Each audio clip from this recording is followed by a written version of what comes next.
This is Katie Humes in Bellingham, and here is Kathee Scoggin, one of our presenters for the day.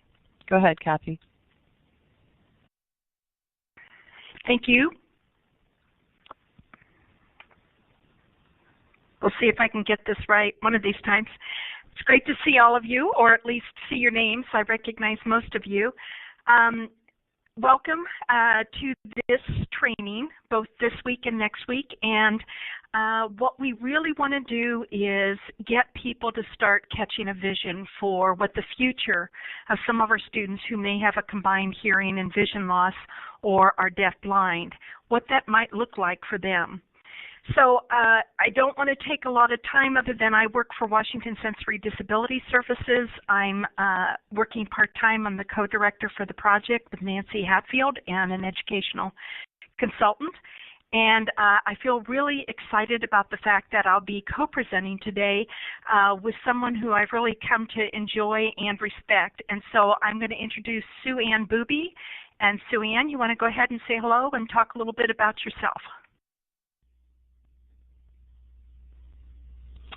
Hello, my name is Sue Ann Bube, and I am the proud parent of a child who was deaf-blind and age 11.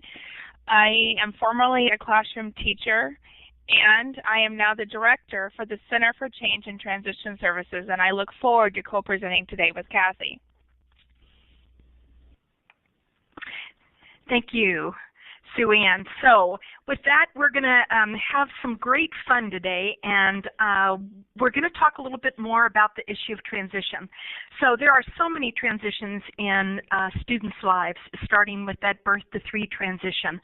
However, this day we're talking about that transition from the teenage and high school into adulthood. And I'd like to start it out by simply having you take a look at this student. And this is a video, and I just want us to think about catching a vision for our students, whether or not they have they're very academic, or whether or not they're not very academic. But I want you to be thinking about the student, maybe the reason that you're sitting here listening and watching today, and think about what is it, what kind of a vision can I catch about this child or this student's future. So with that, I'm going to go ahead and have Michaela go ahead, and we're going to start a video. And just a reminder that when it comes up, it's going to be coming off of a Vimeo, and that may also impact whether or not you can watch the video. So if you can't, Katie's always so great about doing a short description about what's going on, but also that you can always go back to the recorded, since this is being recorded, and you'll be able to see the videos very easily then. Just a reminder, you're going to see the screen, and it's going to be simply like a DVD. You're going to see the small triangle point, and you're going to click it when I say push play now, but please wait until I say that. This is a young man who is with his family. And I want you just to take a look at what you're thinking about. What are you noticing about him? What are you noticing maybe about some of the things that you notice he can do, or what he seems to be enjoying? And okay, we're almost up. I'm not sure. We all have different speeds, so we're going to try to be cognizant of that. So at this point, if you will just simply go down to the screen, left-hand side, and push play now. So Dylan, we had a heck of a time gathering up all those eggs. Oh, really? Because we didn't hunt for them. It was too rainy on Easter. Did you guys find them all? Theo found a few. Monday they stopped briefly. Oh. And then, yeah, I've been gathering them up as I go around. Did you find the one that's over by the house? No, you better run and get that one. Just throw it out. It's been out too long.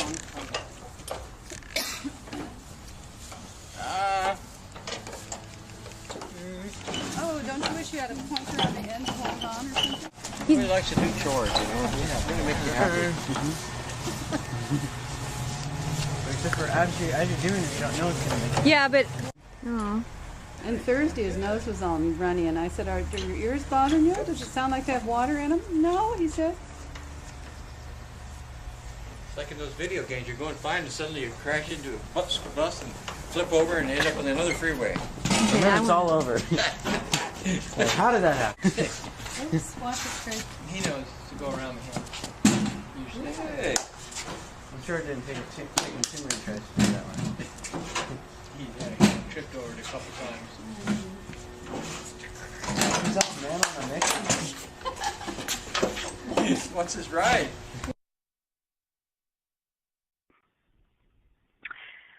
Okay. I just want to do a green check. How many of you were able to actually see the video? If you could put a green check. Great. Oh, wow, quite a few. That's wonderful. So what I'd like you to do is answer, and of course always feel free to use the chat box, whether you're asking a question or making a comment. But what is something that you're thinking about when you see this short video of this young man? Thinking in terms of the fact that we're looking at transition out of high school. What are some thoughts you have?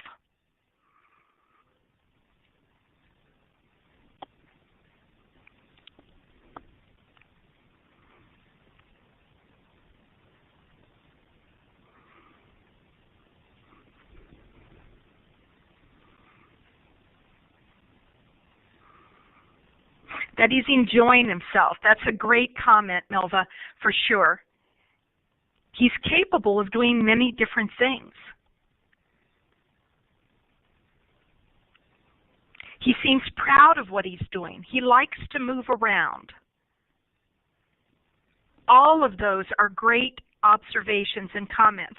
And for the one, for Jennifer, when she said he seems to be proud of what he's doing, I don't know how many of you were able to catch it or how many of you know sign language, but when he was picking up the wood, there was a hand gesture on his part doing myself, meaning I can do this myself. I'm really great at this. And I think sometimes, especially for some of our students who may have additional disabilities, that we forget that piece, that they can be as proud of what they are doing as anyone else can. It looks like he's eager to help. Another great comment. So let's be thinking about your student, and let's also think about this young man. We're going to be talking today about some different issues around transition and what is legally required, but more importantly, what is important to make it work for him so that he has a successful adulthood once he leaves school. Okay, second.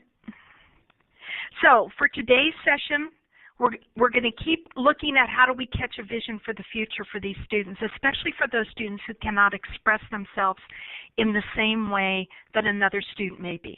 And some of you may be thinking about a student who may have a hearing loss, but is very linguistic, or a student who may have a vision loss or be blind and who can speak for themselves and what their desires and needs are. This applies to them as much as it applies to someone who is maybe not as verbal. We want to look at age-appropriate transition assessments for these students with significant needs, and also what are the measurable post-secondary goals that we can establish that are truly appropriate and lead to successfully leaving school and having a life outside of school.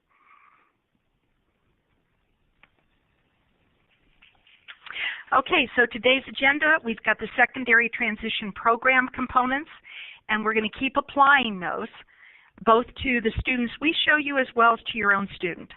Age-appropriate transition assessment and writing measurable post-secondary goals. Now, I want you to meet Miranda.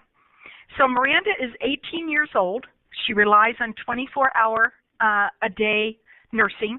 She uses a variety of ways to communicate. She uses her eyes, she uses pictures, she uses touching items, she uses devices with voice output, hands guiding others when not in a motorized wheelchair.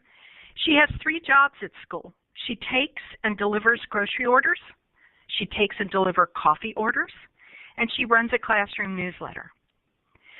So I want you to get a picture of who you think Miranda might be. All right, now here's Miranda. I'd like you to see a picture of her, and you're going to see a video a little bit later. This is Miranda. So let's be thinking about Miranda, but also think about the student or the students you're working with. Okay?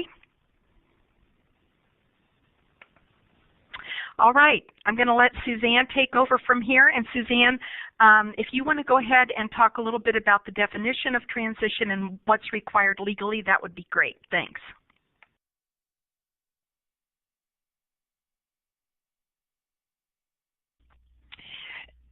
Transition, as Kathee mentioned, when we think of transition, we can think of transition from elementary, from birth to 3 to elementary, and elementary to middle, and middle to high school. But the whole purpose of school is to prepare us for the world after school. And legally, we have to prepare our students for this world after school, our students with special needs, by the age of 16 or earlier if appropriate.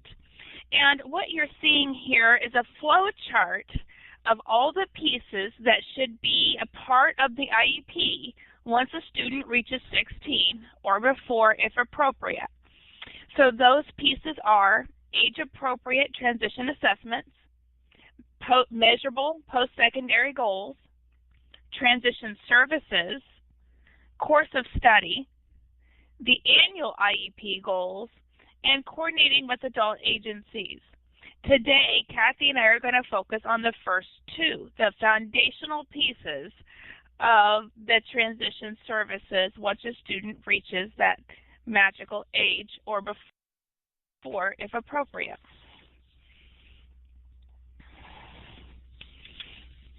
So, age-appropriate transition assessments have 4 components: needs, strengths, preferences, and interests. And this is always the first step in the process in determining what should be on an IEP for a student of transition age.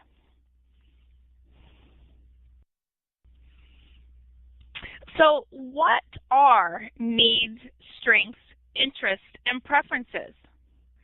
So needs are barriers. What are some barriers in reaching a post-secondary job or education for a student? Strengths. What strengths does a student have in meeting life's demands that relate to education and training, employment, or independent living, if appropriate? What interests does a student have? So what activities or experiences promote curiosity with the student? And then preferences is what makes them happy and productive. So we have a graphic here to help you visualize those 4 things. A need is a barrier. A barrier could be communication. It could be attendance. It could be attitude. It could be the visual. It could be medical needs. So there are all sorts of barriers. Strengths. What are we good at? What are we strongest at? Interests. What are we interested in? And then preferences. And I put interest as video games to help us remember there's more out there that our students are interested in, but they sure like spending a lot of time there. And preferences is really low level. And I prefer chocolate ice cream, but I'm going to eat vanilla or strawberry if you give it to me. But in the work environment, a preference might be working in small groups, working with people, working outside, working inside. Now, for some students, some of those things I mentioned might be a need or might be a barrier, or it might be just a preference. And we'll talk about that as we move through this process.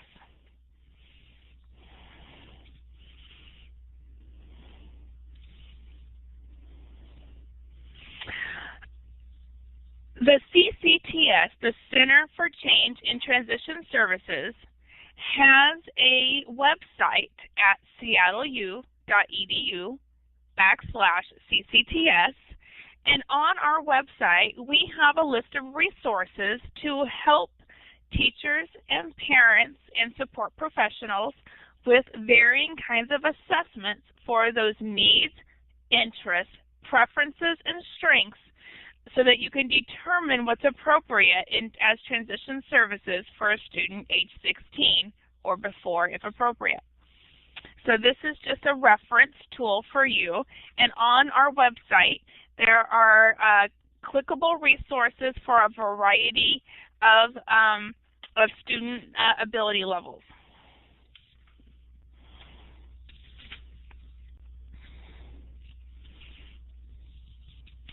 So I want to note that there are several links to free websites which will allow students to explore their interests and their temperaments. There's inventories that will match those students to careers such as Inside Jobs. So Inside Jobs is a free website that you can explore careers, has videos for students so they can understand what a job might entail. And it also is linked to the local community colleges and four-year colleges as appropriate.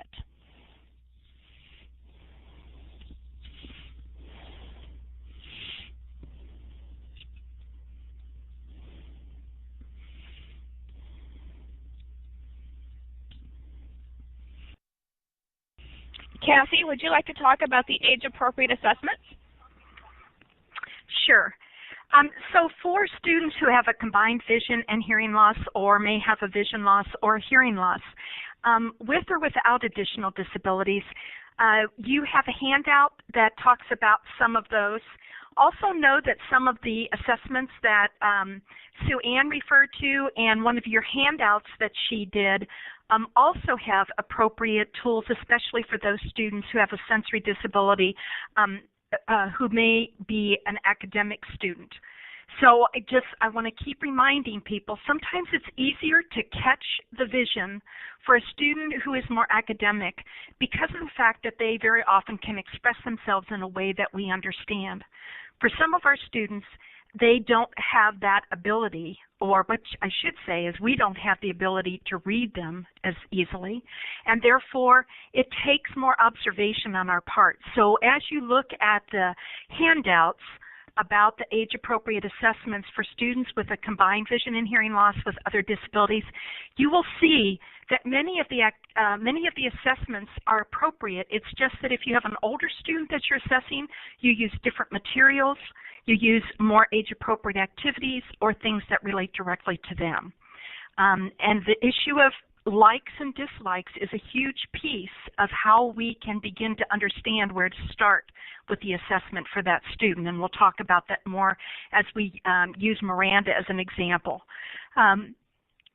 Also, be aware that the assessments that you have that relate to sensory disabilities are ones that have been specifically designed for students with multiple disabilities, and many of them including students who have a combined vision and hearing loss. And it's just a reminder that students in school, what are the two senses that are always used by teachers to teach? And it's through talking, just as we're doing here, and through vision, which we're also doing here. So for those students who may have a vision loss and or a hearing loss, what happens for them is assessments are used which don't work for them, and therefore they are often minimized or they are seen as being less capable than they truly are.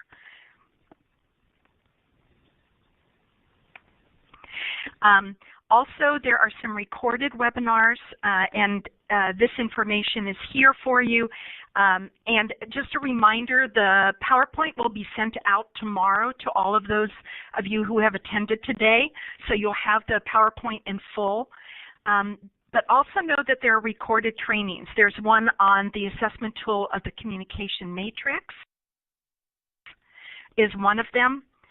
There's another one on deafblind success. What kinds of things do you need to do when you're assessing a student who has a combined vision and hearing loss? And also there's one on active learning, which has some assessment to it, component to it. There's also a person-centered plan. And just a quick discussion about a person-centered plan. We have seen this being very, very useful to teams as they sit down with families and work together on talking about the future of the child. And a person-centered plan could actually be done on a 5-year-old, which we have done in the past.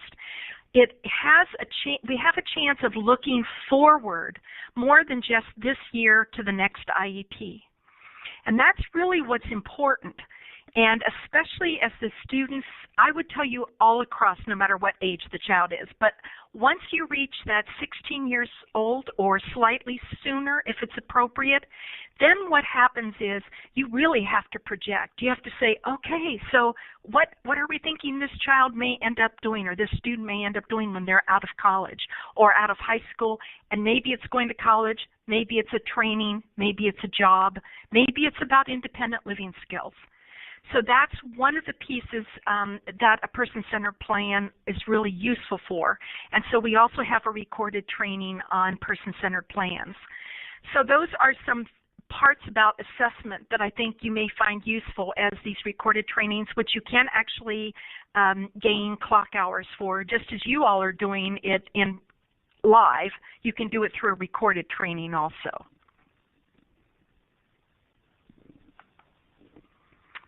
Okay, so Ann?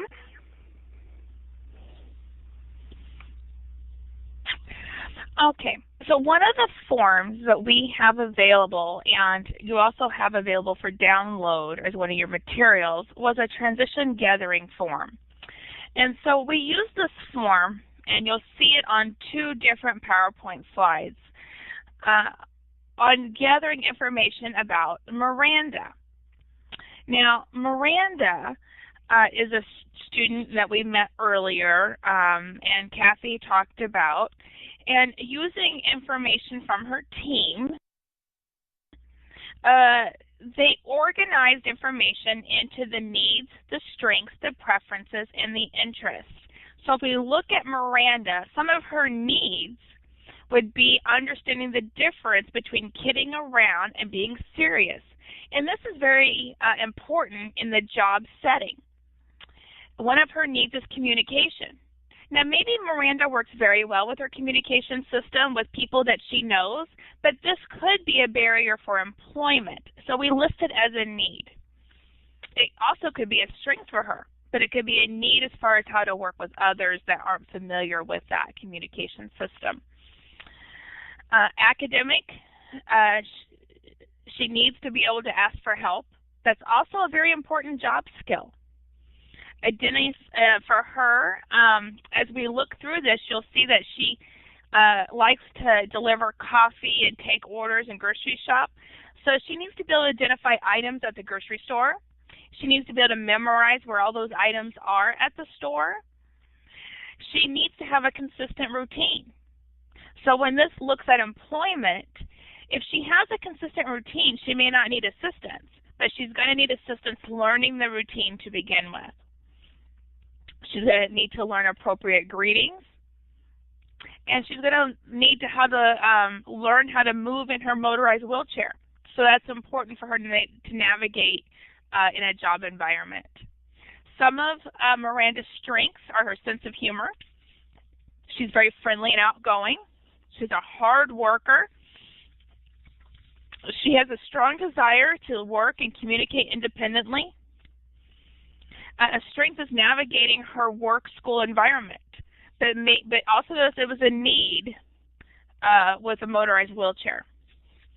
And then a strength is that she can work for about 20 minutes at a time, and she's extremely motivated.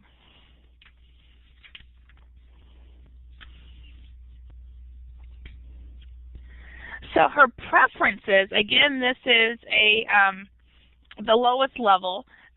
She likes to work with people, so we want to take that into consideration in her job environment when we create a goal.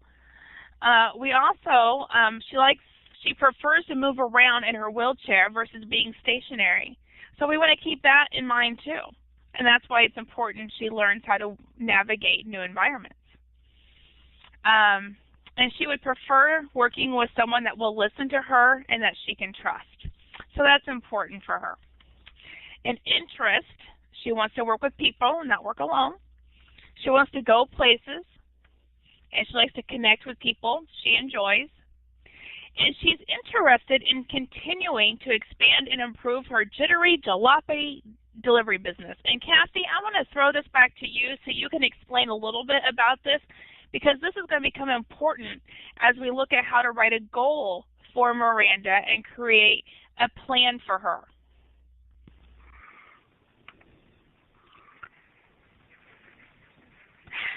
Sure.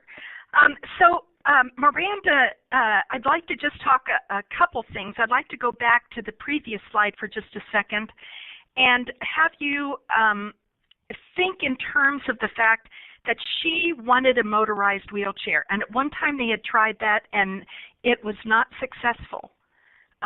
It was somewhat dangerous. And so one of the discussions was, and I'll go back up to the needs under interpersonal, is she had to understand the difference between kidding around and being serious on the job. And one of the things the teacher said is, Miranda, if you can start to show us that you're serious, and instead of leading us around in your wheelchair by my holding your hand and you guiding me left or right or back or whatever, and it's accurate, and you're just not leading me around in circles to do something that is like fun, we're going to reconsider this and see whether or not it will work for you.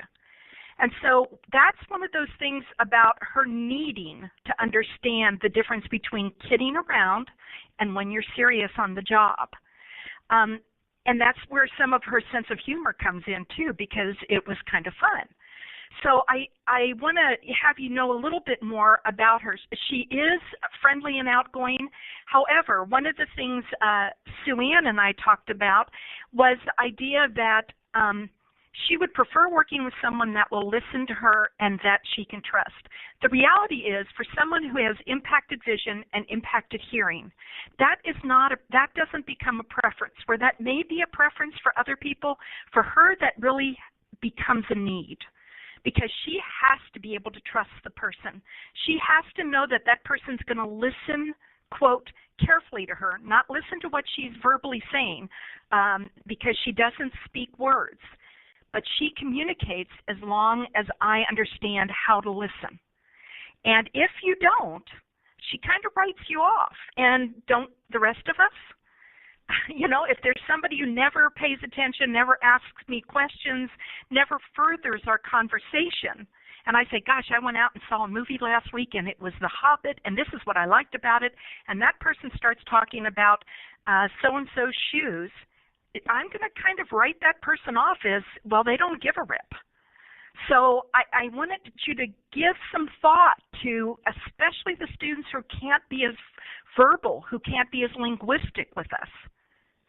And the issue of preferring to work with people rather than alone, let's think about the fact that if I have some compromised vision and I have some compromised hearing, or I have one or the other, it may be that working alone is best for me in my mind, or it may be that I want to be around people because I will feel more comfortable having a person around instead of my getting lost in trying to find my way someplace. And with Miranda, because she loves being with people and she's had a chance with the school for them to help her develop some jobs and for them to observe her on the job and then increase her skills, it is very reasonable.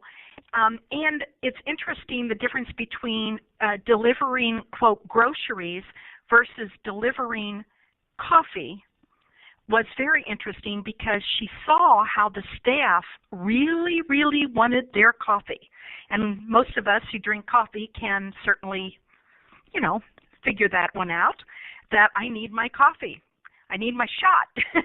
And so she picked that up, that subtle nuance, and really very clearly showed that she preferred that job over the job of delivering groceries. Not that she didn't like delivering groceries, but there was a preference there. There was an interest there on her part. And the idea of her being able to be in a workplace and deliver people's coffee really started coming together as a possibility.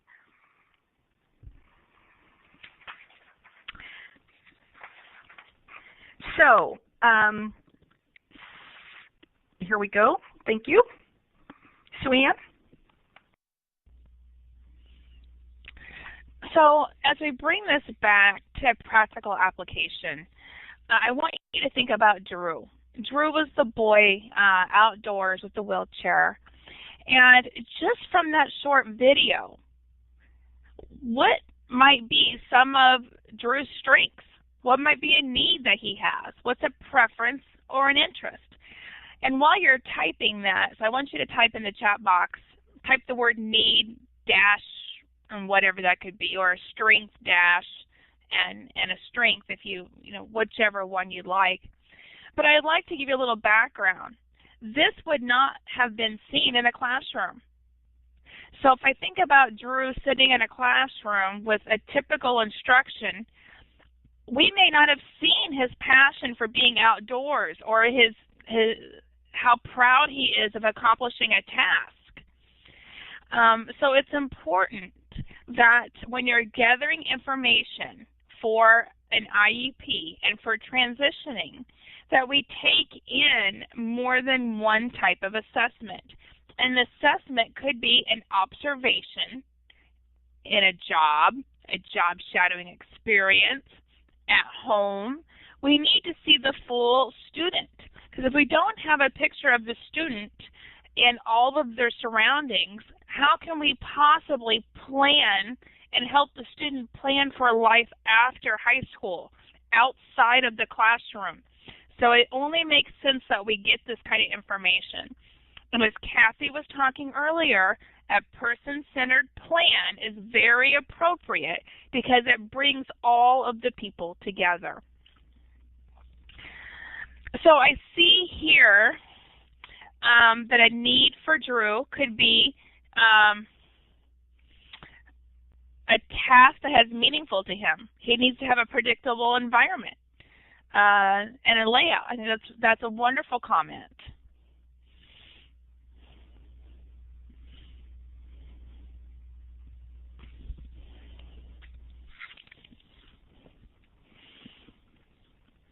Oh, he needs to move around.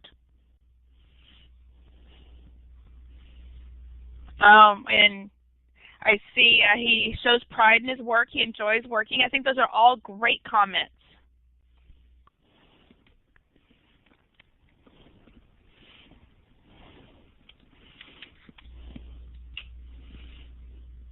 Oh, he prefers to work outside and with others. I think that's a wonderful observation.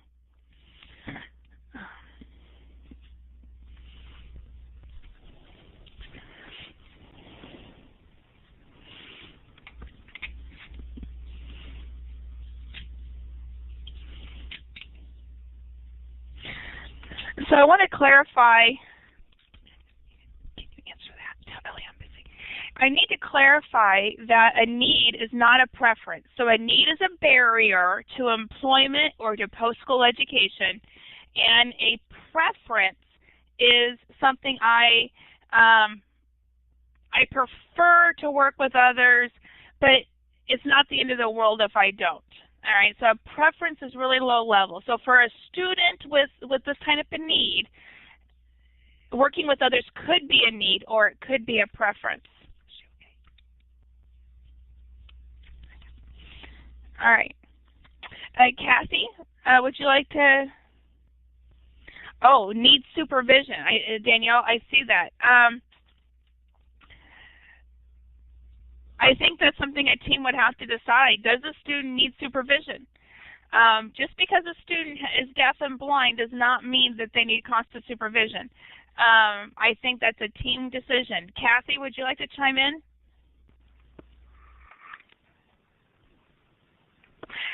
Sure. And I think that's a really good question is that a need on the part of the child? And as Sue Ann said earlier, it could be that in the beginning of a new task training, supervision would be more important as that student is learning the routine of whatever the job is, whether it's a job or whether it's fulfilling an independent living skill, whether it's being in the community. And I want to remind people, especially for those of us who work with students who may have other disabilities in addition to sensory disabilities, that it may be that that piece is more important for the student. one of the things I really enjoyed about Drew, since we're talking about him, is, gosh, that started to give me the idea of not just about a job, but it's about independent living skills. Going and getting the firewood for the fireplace wherever he may live, if that's the issue. Those kinds of things. Would it be recreational on his part? We might see that as a job. He might see that as fun. One of the things that I saw, and we're talking about strengths and then needs, is I think one of his needs is that he needs some heavy pressure, such as lifting that wheelbarrow to move things, that really gives him a lot of information in his body. So I start looking at, does it need to be a pretty physical job for him? So just some of those thoughts. And I want to reinforce what Sue Ann said about the issue of preferences. In some cases, it is not a preference. It is an actual need. And for some of our students, they may need to have someone there. They may need to be co-working with someone instead of by themselves. And so I just want to reinforce that piece. Other things that people thought about, here's a question. I'm still unclear on the difference between preferences and interests. And I think for me, one of the things that I think about as far as preference is the word choice. I have a choice between this or that. That becomes a preference. Like either one of those are okay. If I offer two things up and the child really likes this but likes that pretty well too, that becomes a preference. It's like I can do with it or I can take something else. But for another student, that whole issue of an interest is what catches his curiosity, his passion. Many of you related earlier about the things when I said, so what do you think about what he was doing?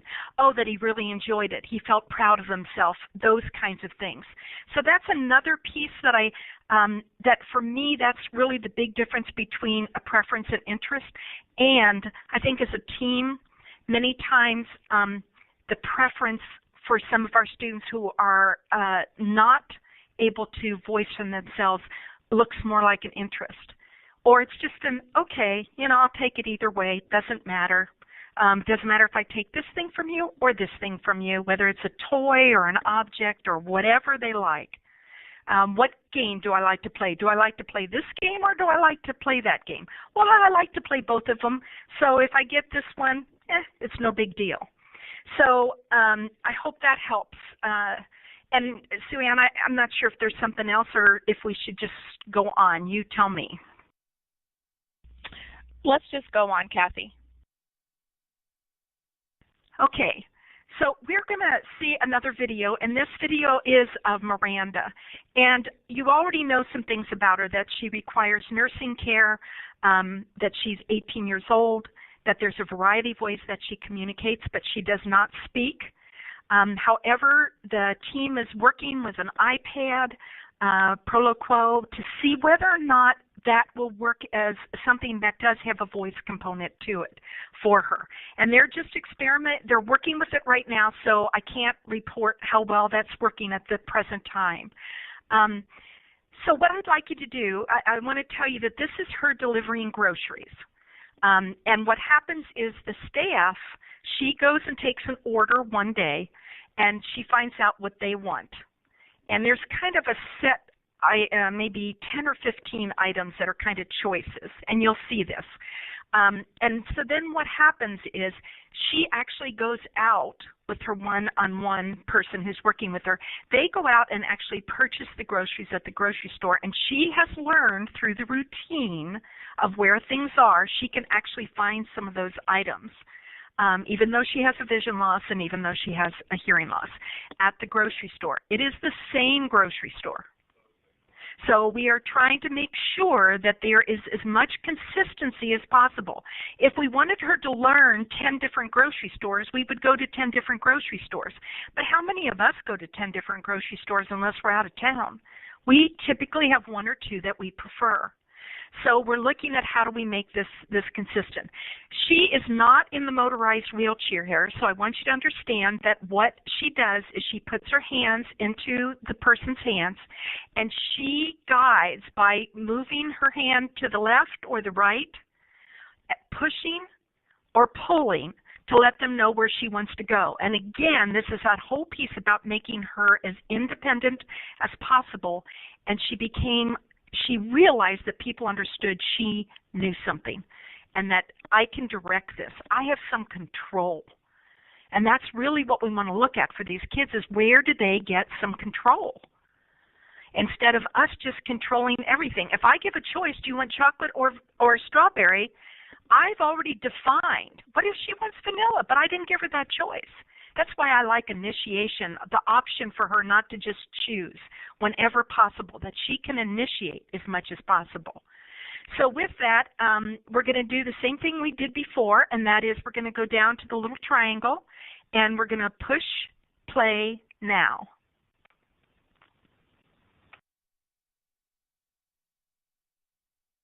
So you are going to deliver to next. Who would you like to deliver to? Miss Gail. Okay.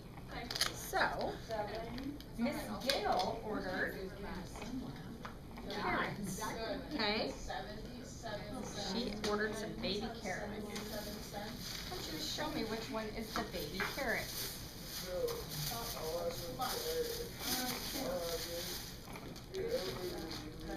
Can you show me the baby carrots? Nice job. Alright, so let's go find Miss Gail. Let's bring our switch. And it's off so you can't hit it right now, okay? Take me to Miss Gail. I'm gonna get it. You can. You got the calculator? I dropped it. I'm moving my locker out of the way. It's the stuff one.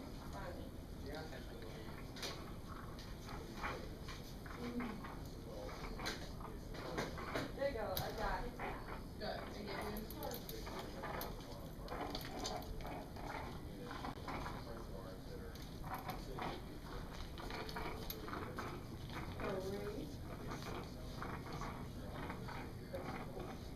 I cannot put in any button.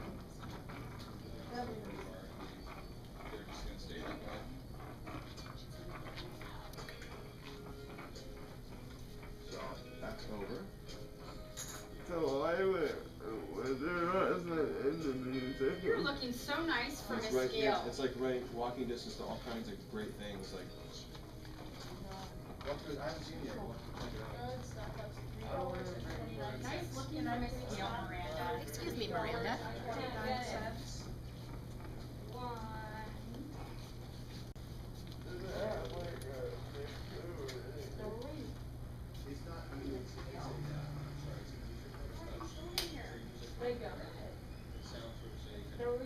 That is $3. There you go. Nice job looking for Miss Gail, Miranda. She's hard to find today.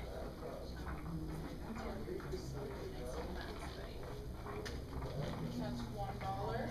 Hi, Holly. How are you doing? I'm doing good, Miss Gail.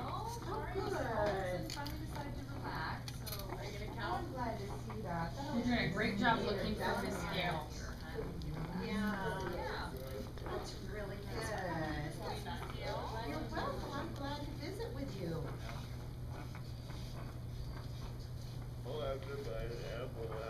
It's fun watching you, Mario.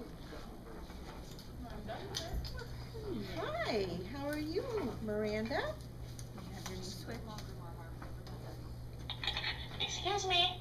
Yes, Miranda? Here's your order.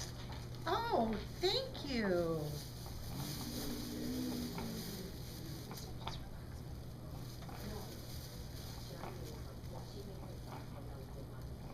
You're welcome.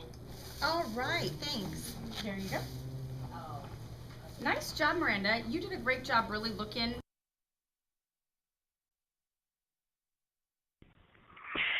So here's a couple things I'd like you to be thinking about.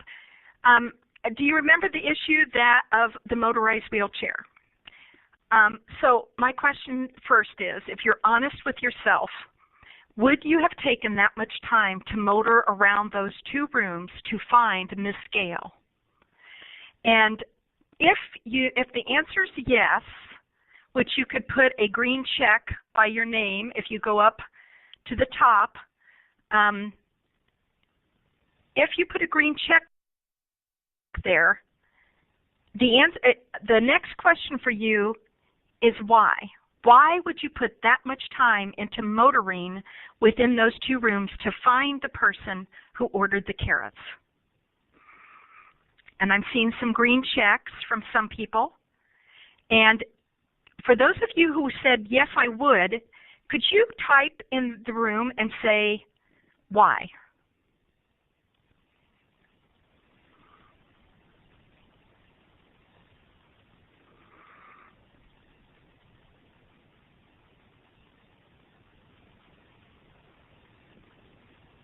Because that's part of the job, and you need to complete the job.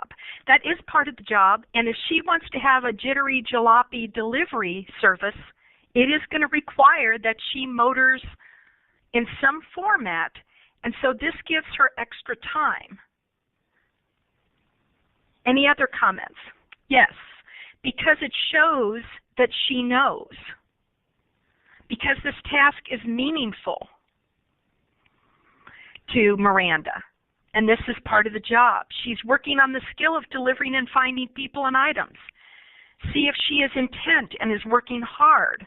Those are all great comments because many times we're so busy trying to get the skill down that we forget that the getting there is important.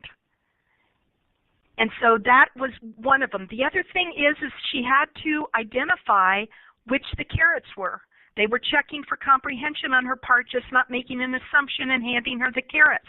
Again, one of the things they would do is sometimes give her 2 options, and neither of them would be there to see whether or not she really knew what they were talking about.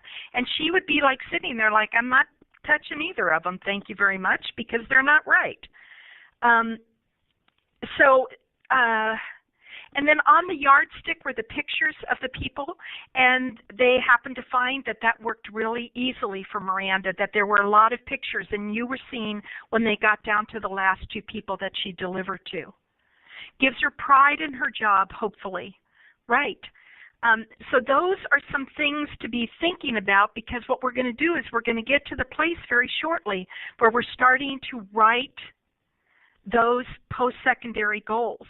So you really need to be thinking about what are these areas of assessment that need to be done through observation, through looking at videotapes, through doing a specific kind of an assessment that Sue Ann referred to as some possible assessments and that I refer to as possible assessments. So we're going to go to a question, and just know that for people who are going to see this recorded, they need to answer these questions in order to get their clock hours, but we also want you to answer it. So if you would take a moment to think about what are those 4 areas we just finished discussing that are part of the transition assessment, no matter how we get to what the answers are, what 4 areas are there? And feel free to put in the chat. You can name all 4 if you want, or you can name one of the 4. We just want to kind of do a quick review. Needs, strengths, preferences, and interest. Great. Yep. Good. That's what we're looking for. What are those 4 areas? Wonderful. Okay, so back to you, Sue Ann. Thank you, Kathee. So again, revisiting our flow chart, we always start transition with an assessment so we know what a student, what their needs, their strengths, their interests, and their preferences are. And we do that so that we can do our next step, and that is to write a measurable post-secondary goal.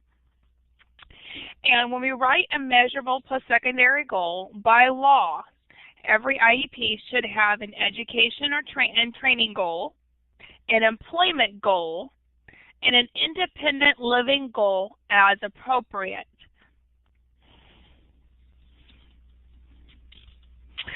So what is education or training? An education or training goal aligns with the employment goal. It can be on-the-job training. It could be an apprenticeship. It can be a job that requires or training for a certificate, such as like a food handler's license or permit. It can be a 2-year college or a 4-year college. So there's a wide range, but every student at age 16 or before, if appropriate, should have an education or training goal. Okay. The second goal that every student should have is an employment goal.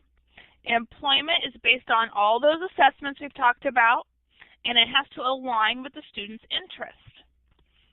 We do not want to find out that just because our district has choice A, B, and C, that our student is interested in some choice D that's not available. So it has to be aligned to the student's needs, strengths, preferences, and interests. That's why those assessments are so important. The third measurable post-secondary goal is in regards to independent living skills. Independent living skills are those skills or tasks that contribute to the successful independent functioning of an individual in the following domains: leisure and recreation, home maintenance, personal care, or community participation.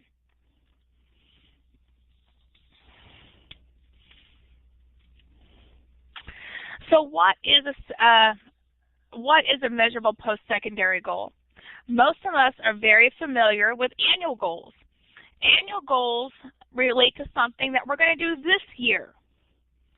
A post-secondary goal is like planning for a vacation or retirement. It's something that's going to happen 4, 5, 6 years away.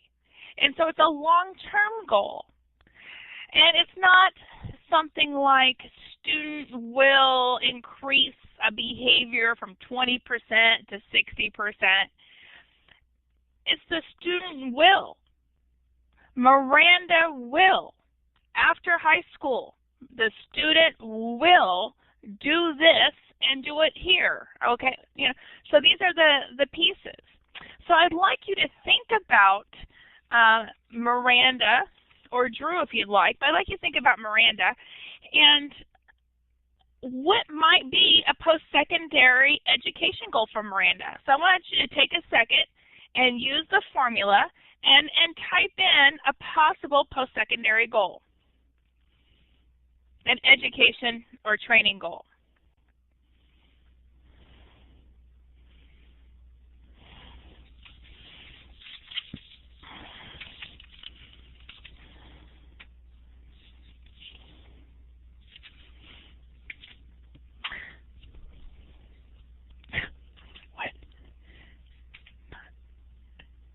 Oh.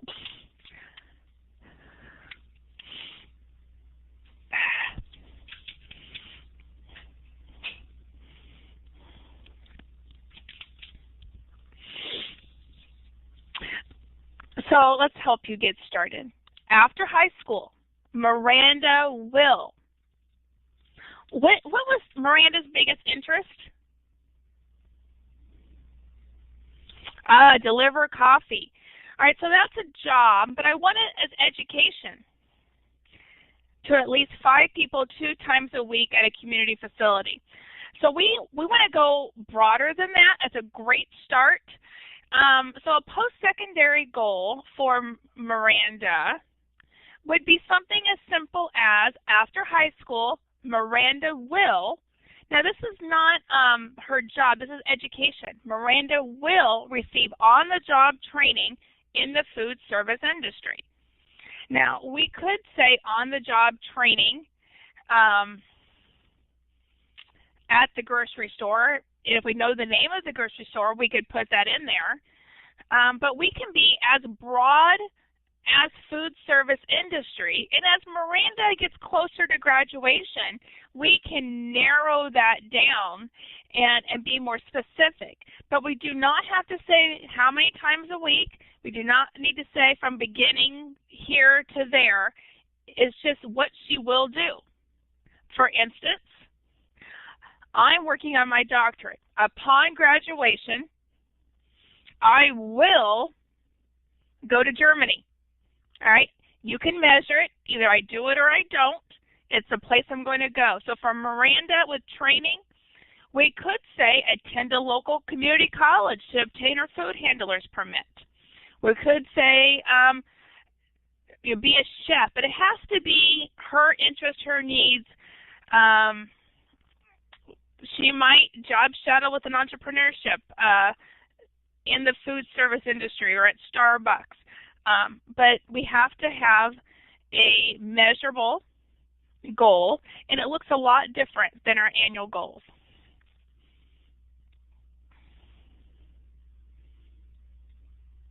So an employment goal. So let's try this again. After high school, Miranda will, and let's see if we can fill in the blank. I'll give you a second to type. After high school, Miranda will, and what would be an employment goal? Where is she going to work? And I will remind you that measurable post-secondary goals are not required to have a baseline and a target like an annual IEP goal.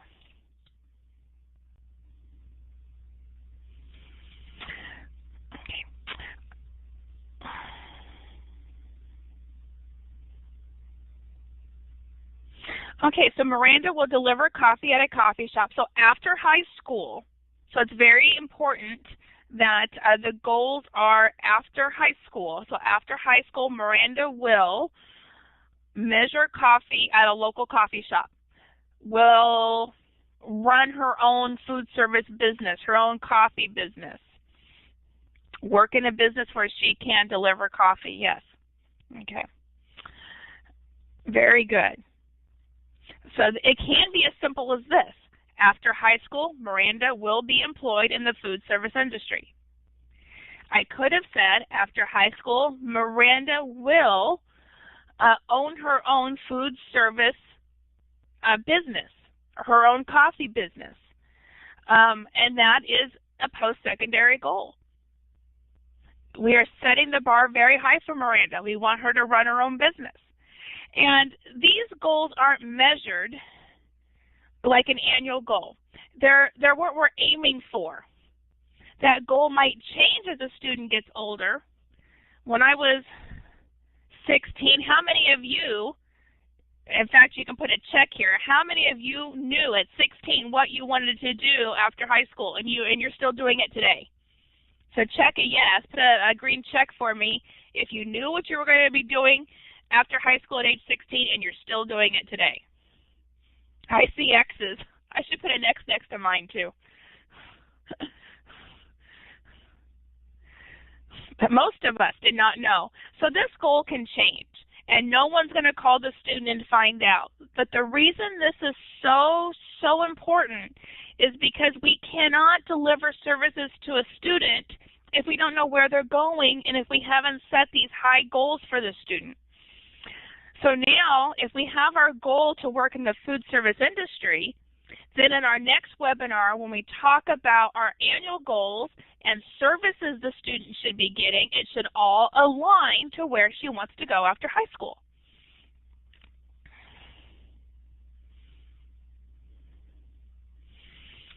Okay.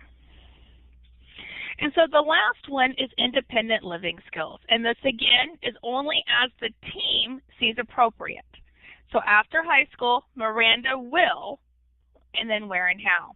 And I'm going to go ahead for time purposes and just move on. So after high school, Miranda will demonstrate independent living skills by independently using her communication device in her employment setting. So that could be our ultimate goal. We could have made a goal for her to demonstrate independent living skills by using her wheelchair independently and moving around an environment, a work environment. And there could be more than one independent living goal if necessary.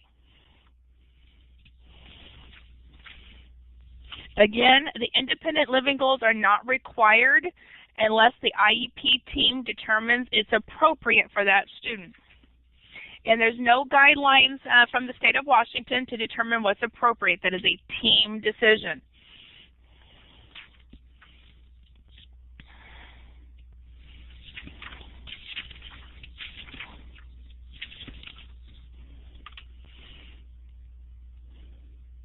So to review, there are 3 post-secondary goals for Miranda: an education training goal, a post-secondary employment goal, and an independent living goal. And just to remember, if you have another student in your mind besides Miranda, we have, besides on-the-job training, there could be a certificate, 2-year college, community college, 4-year college, that you could put in that spot for education training. And it could be supported training, if you'd like to use those words in there, and that's appropriate as well. So Kathee, I'll shoot it back to you very quickly. Thanks. And so I want to ask you a question. Somebody wrote something in here, Sue Ann, and said that Miranda would find clients to deliver to. And so could you talk about where that would fall in those 3 areas, and would that become one of those more definitive goals or objectives that you have during the 1-year point? And the other thing is you use the word independent with Miranda, although in some cases Miranda can't physically conduct something, but she can direct someone, and so using the word independent is still okay. And I know that's 2 questions, but could you talk about those?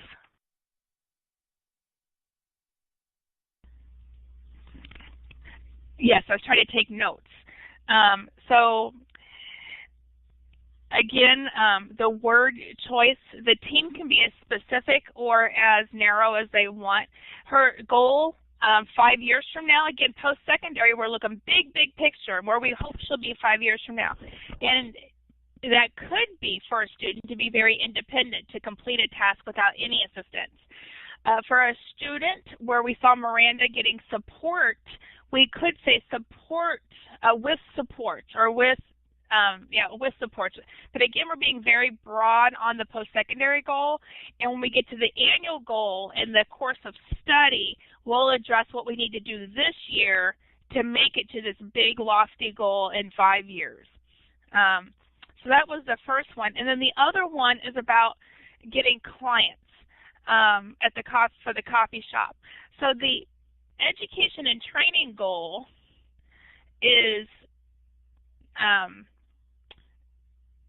the college on-the-job training, and then the other goal, the goal with employment, is really where is she going to be employed, what industry. Getting clients is a small thing compared to working in the industry, and so that might be something she needs to learn as part of that. Yeah, and it's very vague. So attain some clients for delivery service. That is a piece that she'll need to do to get a job, to run a business. But the post-secondary goal is that she's going to run the business. All right, and so that's the small piece. Thanks. So what I'd like to do is go to question number 2. And so what we've just covered the first 2 areas on the transition flow chart.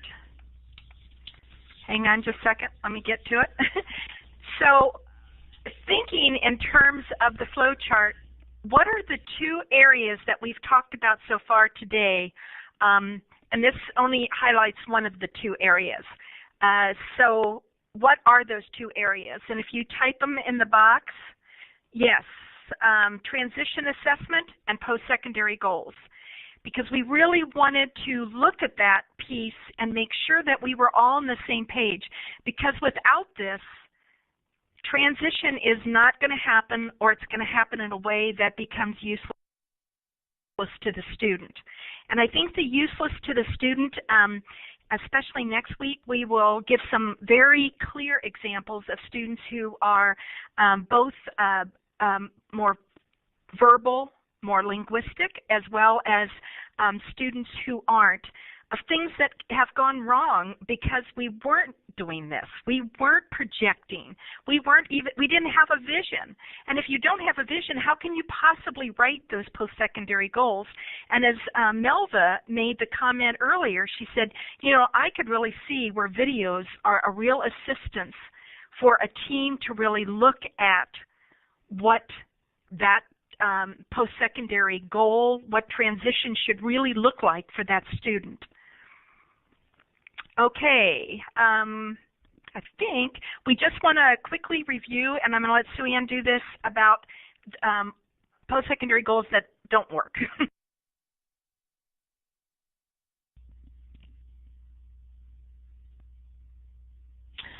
Okay. I will piggyback on what Kathee said. When we think about post-secondary goals, remember it really is something that's years away, and it's very big picture. And all the specifics of what has to happen to get you to that goal, those are going to come in the annual goals from now on. And then those are going to be part of the transition pieces that go with that post-secondary goal. So if I'm going to go on plan a vacation to Germany 5 years from now, then this year I might want to start working on getting my passport. I might want to look into taking a German class. I might want to look into history in German. So I'm not going to be taking Spanish class because that's not going to help. And so we want things to align. So that's why we have the big picture where we're starting. And then as we talk next week, we're really going to go narrow and talk about how to make it to those goals. So let's take a look at this post-secondary goal. What's missing? Miranda will meet the criteria for passing algebra so she can graduate. What's missing in that goal?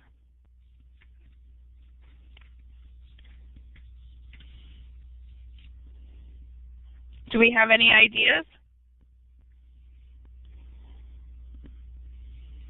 Exactly. It's not post-secondary. It doesn't say after high school or upon graduation, upon leaving high school, something that lets us know that it's after high school.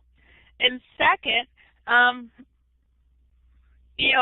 will meet the criteria for passing algebra so she can graduate.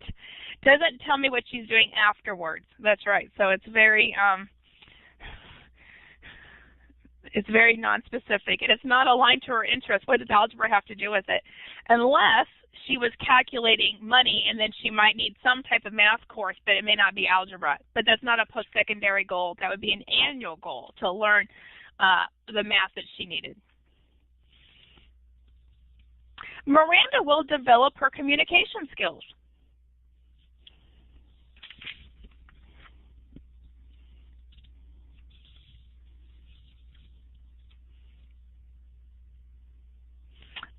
Exactly. You guys are very good. It's not measurable. We don't know what kind of communication skills she's developing. It's not after high school. She's still working on that now, and it's not, you're right, it's not detailed enough. Miranda wants to get a job in the food service industry. Okay, it doesn't say when. Any other comments?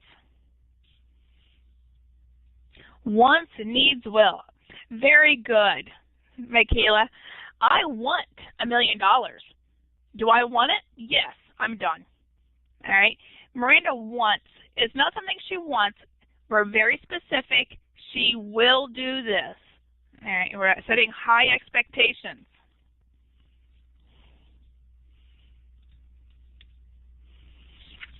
So now we're going to meet Ashley. Kathee?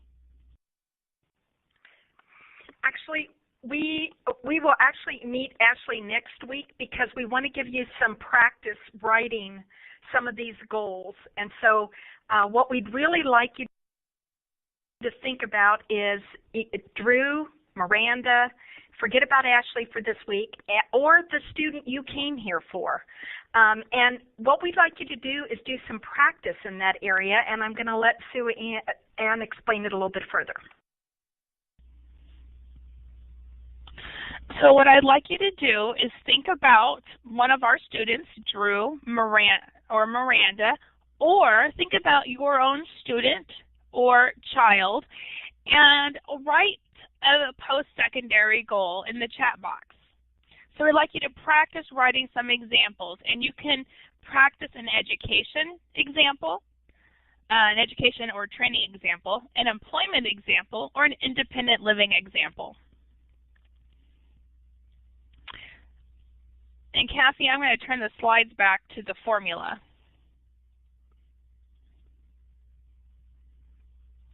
Or to some samples. Yeah, and I've seen some people typing. I see the little note next to their name, so we'll just wait for some ideas. That's great.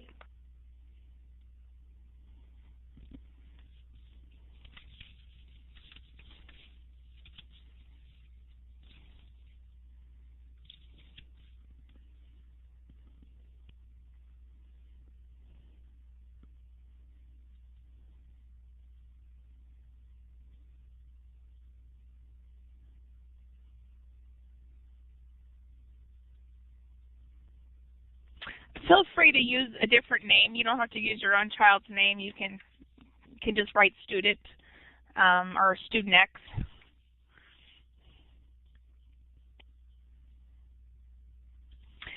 While you're writing, I will interject. I'm going to put my parent hat on for a second and just say that the person-centered plan really helped me see possibilities. As I see my son grow up, he's 11 now and deafblind, among other, he has other issues as well. That was very difficult for me as a parent to vision the future.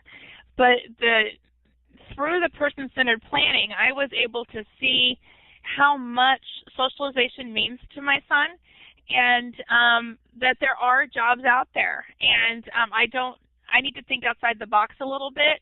And because we don't see students with deafblindness out in the workforce as common as we see other students, we don't have that vision in our head.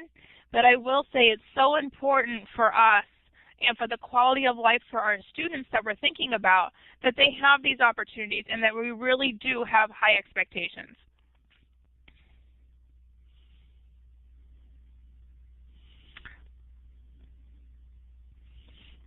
All right, Danielle, I love what you've got started there. Upon graduation, Justin will know how to perform a job search.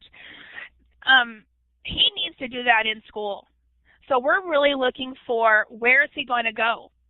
And if you don't know where he's going to go, then before we start this process, we need to start doing job searches before the IEP gets started, because it's important that we have some destination. Now, if we think about where we're going as a destination, and we're on this road to this destination, there could be detours. And what the student thinks they're going to do today, next year may completely change. And so now we're on a detour to that road.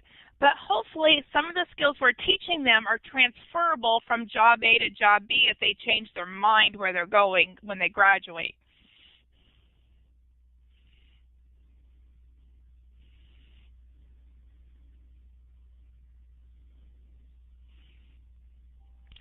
So Leslie, again, we're being very specific. After graduating from high school, that's perfect. Miranda will, and she will, and you're being very specific, and you can be less specific, but I don't think I see a problem with the goal. She will deliver groceries. And then with supports, if we want to put that. We don't necessarily have to say in the home setting, but that's great.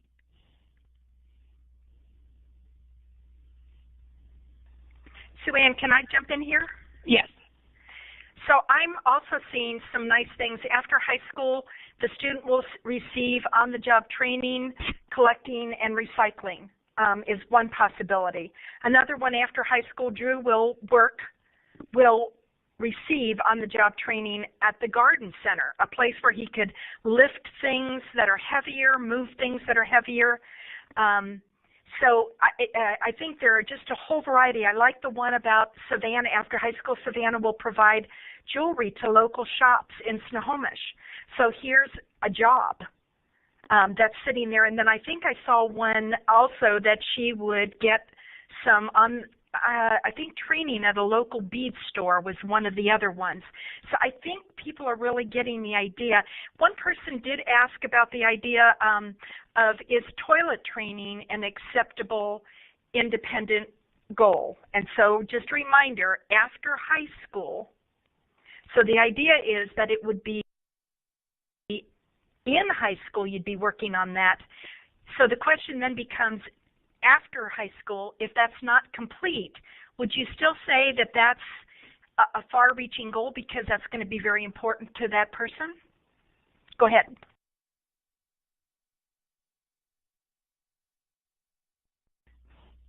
I apologize. I was consulting very quickly on a couple of things because we have to be careful with the letter of the law as well with some of these. I want to be more specific with the class that was mentioned earlier. We can't say that she will take a class after high school. It has to be on-the-job training. It has to be a certificate. It has to be college or apprenticeship. So she will receive on-the-job training in bead making from a local employer. So we can't just say class. We got to be more specific than that. And then was there a second? Oh, and we have to make sure that, you know, Miranda, if she's working in the group home, that she's getting paid, or we're looking at it as a paid employment or supported employment type of environment. So we got to set really high goals for our students.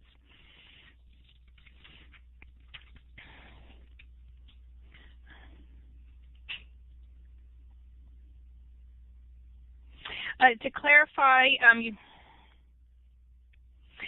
no, you don't have to be that specific yet. You know, just like going on a destination, I could say I'm going to travel to California, but I don't have to say what city. So we can say food service industry. We can say jewelry making. We can say we'll be a salesman. We'll work in human resources.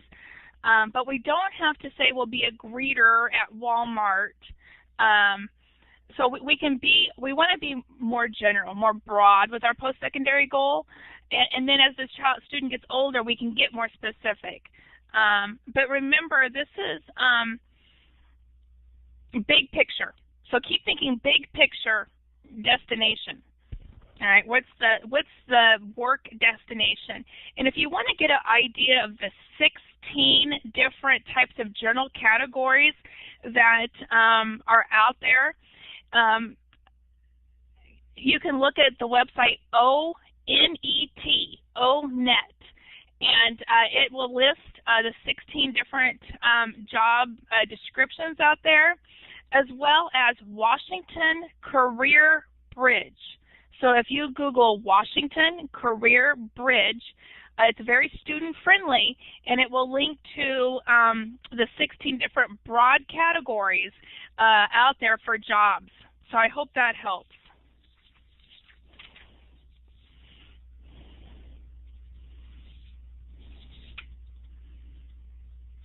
So again, on our flow chart, we've talked about age-appropriate transition assessments, measurable post-secondary goals, and next time we will complete the flow chart.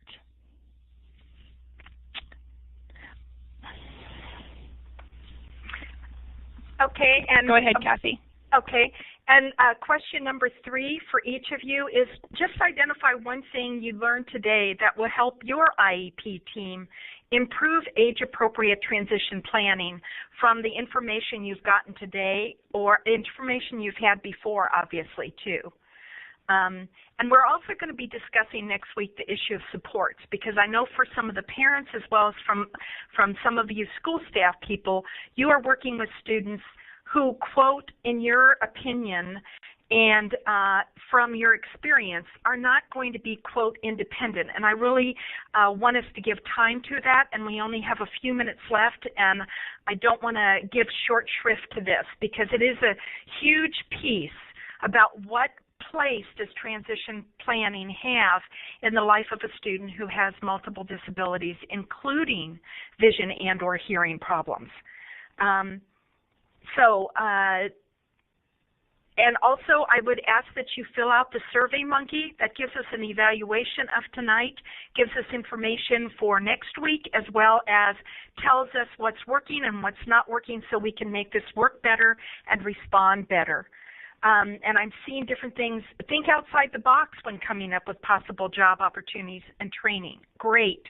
Look at many settings and videotape the student in various settings to get a better idea about the possibilities for appropriate placements. The resources given where we can find ideas and surveys for interests and broad jobs. So those are some of the things you all have picked up as far as identifying that. And then we have a few last things. We've already reviewed the two main steps. I'm just double checking here. What are two tools that you can use to identify a student's needs? We've talked about that. Name one strategy you learned, and we've talked about that.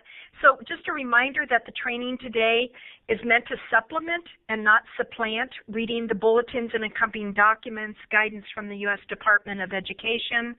And once again, this PowerPoint will come out to you tomorrow. This presentation or the material should be viewed and applied by users according to their specific needs. It should not be used as guidance and intended as legal advice. I see another comment made, which I think is great, is looking at the big picture that lends to the interests of the student, being aware that it's possible. People have got so many great ideas. I've got to keep looking here. But you all can see them as you're looking at it. Also, just be aware that this information is great. Learning things I need to think about as far as training and education. I appreciated the idea of using more than one assessment tool, as well as using appropriate tools. So you all are really, on your way to thinking about this, and we would really encourage you to think about maybe writing those 3 post-secondary goal areas just on one of your students, just as practice. And feel free to come back and share those with us in the chat box or email to either Sue Ann or to me, and you'll see information and resources. And there's some recorded trainings that I talked about earlier, and some video topics that are there for those of you who are interested. And there are other trainings. There's the Infant and Early Childhood Ed Conference for those who work with younger children, the Combined Summer Institute, and you can find those on our calendar. And please remember to take the Survey Monkey. And excellent points, and I'm going to go back and read all of these. So with that, I'm just going to say thanks for being here. Thanks for your great input. Thanks. Hope it helped.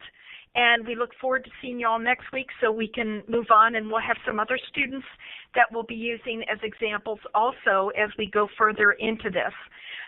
If you have any things that you want to connect with us on, you're certainly welcome to email me, the Scoggin, WSDS@gmail.com, and Sue Ann, you can connect to through the www.seattleu.edu. And then the phone number also was given. So have a great evening, all of you, and we will see you next week. Sue Ann, you want to say any last words? Thank you, Kathee. And also note that that CCTS at the Seattle U website, we have a lot of information on different assessments. We have online training modules as well that are very specific to each of the sections on that flow chart. So if you have any questions, you can go to our website and look for that information, or feel free to email us at ccts@seattleu.edu. And Beth Charles, our project coordinator, and I will be happy to email you and point you in the right direction. Thank you.